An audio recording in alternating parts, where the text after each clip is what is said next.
Me sentia incomodada, que eu não estava feliz, que eu sentia que eu estava estagnada, alguma coisa assim, eu, vazava. Sempre assim, falava, conversava e tudo, mas saía fora. E aí, em 2011, eu tive, assim, um atrito com a Michelle. Eu e a Michelle, naquela época, assim, coisas que... besteira, sabe? De coisa de menina nova, nós duas. E também conheci o Leandro Lô. Leandro Lô. E a gente namorou essa época. Eu namorei com ele de 2011 a 2013. E a gente ainda ficou um tempo, 2014, depois a gente terminou. Só que eu conheci ele, eu morava em Santos. E aí fui para São Paulo de novo ficar com a minha irmã. E nessa época, eu e o Leandro, a gente ainda tava meio que ficando. Aí ele, vem treinar aqui no Cição e tal. Aí fiquei treinando lá no Cícero Costa. E aí, quando a gente realmente engatou o namoro, eu fui treinar lá com ele, né? Sim. Então, fiquei treinando com ele no Cícero Costa, que também foi uma época assim, Se eu puder te dizer, assim, o melhor lugar que eu treinei, assim, antes de ir para Atos, no Cição. É mesmo? Por quê? Porque, cara, não tinha muita coisa de ego, vaidade, era um projeto social, todo mundo muito simples, era porrada comendo... E o Cição, bora, mais forte, mais forte. Só quem já treinou no Cição sabe. Era um clima, assim, que não tinha estrela. Entendi. A galera ganhava um campeonato. Não tinha camp, era sempre a mesma coisa. Segunda-feira o cara era campeão mundial. Não era o treino de fulano, era o treino da academia. Era o treino da academia. Era, tipo, chegava os Miau, o Leandro, na segunda-feira, todo mundo igual. Assim, todo mundo igual. Eu sempre gostei disso, sabe? Nunca gostei de ser também tratada de nem mais, nem menos. Todo mundo igual. Sempre tem os medalhões, na maioria das academias. Tem. Isso é uma coisa que me incomoda um pouco, entendeu? Eu acho que, vamos todo mundo ficar de boa, treinar forte, tá todo mundo no mesmo objetivo. Então, foi uma fase, assim, que eu amei, assim, amei treinar lá.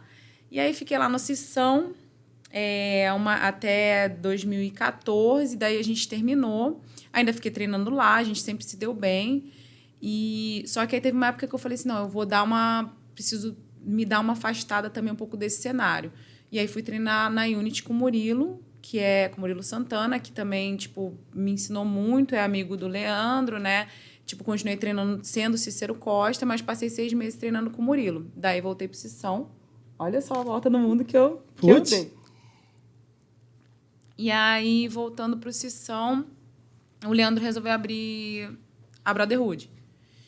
E aí ele, quem vai, quem fica. Aí eu, sempre, desde 2011 treinando com ele, eu falei, vou ter que continuar treinando com você. O cara me ensinou, assim, posso dizer que 80% do jiu-jitsu que eu sei, eu aprendi com ele. O Leandro Lô? Aham.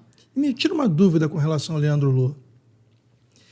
Ele fazia preparação física ou o cara só rolava o dia inteiro? No início, ele não fazia preparação física, não. Ele começou a fazer preparação física, acho que nessa época da Brotherhood. Eu já ouvi falar que o pessoal fala assim, cara, não é... Foi quem que me falou, cara? Acho que foi o Ítalo Vilardo, que a gente estava conversando sobre preparação física, ele falou, não, com o Leandro Lô funciona diferente, porque o cara fazia jiu-jitsu e dava certo. Chegava no campeonato e fazia frente com todo mundo. Brabo, era mesmo. Né? No início, assim, era só jiu-jitsu. Depois de um tempo que ele começou a fazer preparação física, quando ele mudou de categoria. Isso, né? Mas quando ele começou a querer subir do médio pro meio pesado pro pesado, aí ele começou a malhar, começou a tomar suplemento, ele não tomava nada, ele não sabia o que era uma creatina. Que doideira. Não sabia fazer nada da musculação, assim, era só jiu-jitsu. E eu lembro a primeira vez que ele tomou proteína, que ele vomitou, foi engraçado. Sério? Aham. Ele não... O cara era diferente, né? Era e diferente. Muito bom de jiu-jitsu. Tinha muita visão de jiu-jitsu, né? Muita visão. Ele falou pra mim, né? Ele falou assim, em 2012, assim, ele pegou e falou assim, olha, todas essas meninas fazem guarda, só fazem guarda. Você tem que ser diferente, tem que começar a passar. Aí eu comecei a passar a guarda por causa dele. Aí ele me ensinava as coisas, ficava. Aí em 2013, eu comecei a, tipo, chegar diferente no campeonato. Comecei a dar umas toreadas e tal. E foi aí que eu comecei a ganhar mais destaque, entendeu? Legal. Ser mais vista. Assim. Você tem contato com a família dele até hoje, provavelmente? Tenho. Com a mãe dele, com a irmã dele. Avançou o lance lá da condenação do cara? Eu acho que não está avançando muito, não. Assim, a galera tá fazendo barulho, mas... eu tenho visto. O cara é parente de alguém que disseram, né? Pois é, mas assim, olha, eu tô olhando assim, mas eu digo assim que eu tô um pouco numa fase de negação, sabe? Uma fase do luto de negação. Então, eu prefiro... Eu perdi meu pai esse ano também. Pô, meus sentimentos. 2 meses antes do Leandro.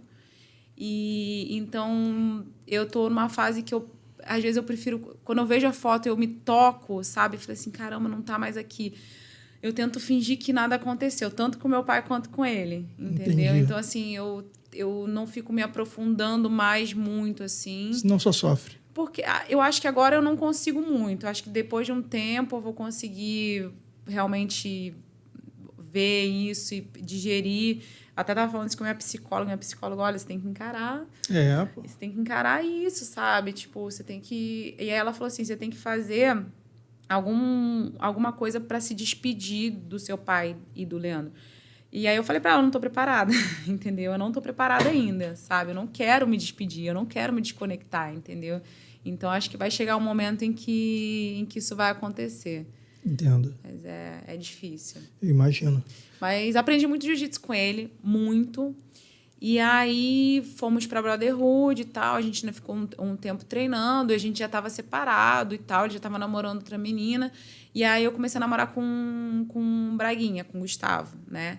Aí a gente estava junto lá treinando. Só que aí chegou uma fase em que também ficou meio abandonado o negócio. Eu acho que, tipo, o Leandro, ele é muito atleta, sabe? Então, ele não estava conseguindo segurar essa bronca de ser um líder de equipe. Então, quando ele não ia lutar, ficava meio abandonado. Tanto é que depois ele mesmo já não era mais Brotherhood. Ele já estava treinando em outro lugar, junto com outras pessoas e tal.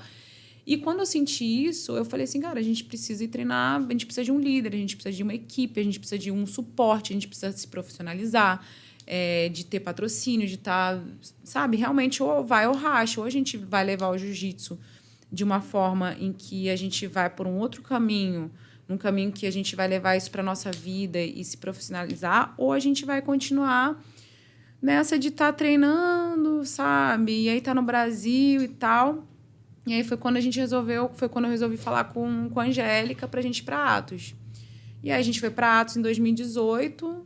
E conversamos com o Leandro, tudo certo. Atos em São Paulo mesmo? Não, aí a gente foi para San Diego. Voltaram para Califórnia. Aí a gente foi para San Diego, foi em 2018.